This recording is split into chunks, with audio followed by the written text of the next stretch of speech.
It started as a perfectly ordinary Saturday. I was lounging on my lawn in a faded tank top, enjoying the rare luxury of doing absolutely nothing. The sun was warm, the birds were singing, and for a moment, life felt uncomplicated.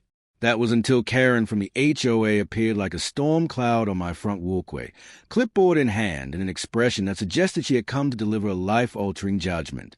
"You can't wear that tank top on your lawn," Karen declared, pointing at me as though my shoulders posed a legal threat. "It's indecent and inappropriate for the neighborhood." I blinked, unsure whether to laugh or scream. "Excuse me? I'm on my property," I said slowly, hoping that logic might intervene. "This is my lawn, my tank top. There are literally no laws against this." Karen, of course, ignored me.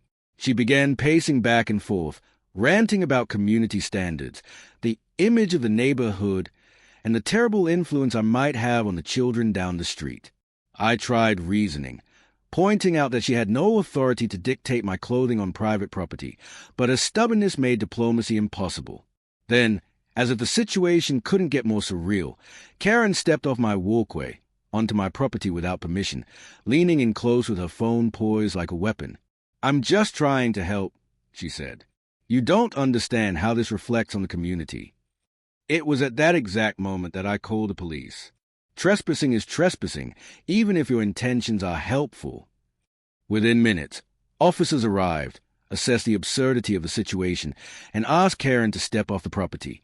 She refused, arguing that she had a moral obligation to enforce the HOA's unwritten dress code. One officer finally escorted her off my lawn and promptly arrested her for trespassing after repeated warnings. Standing there, tank top-clad and victorious, I couldn't help but laugh. Karen had tried to assert control over something as trivial as what I wore while enjoying my own yard, and her ego had gotten her arrested. The neighbors, who had gathered during the commotion, offered sympathetic chuckles and whispered praises. Later, the HOA sent a formal apology, distancing themselves from Karen's antics. I went back to my lawn, the sun still shining, and for the first time that day, felt the pure joy of knowing I could wear whatever I wanted, wherever I wanted, without interference. Some days, I realized you just have to let people overreach so spectacularly that justice takes care of itself.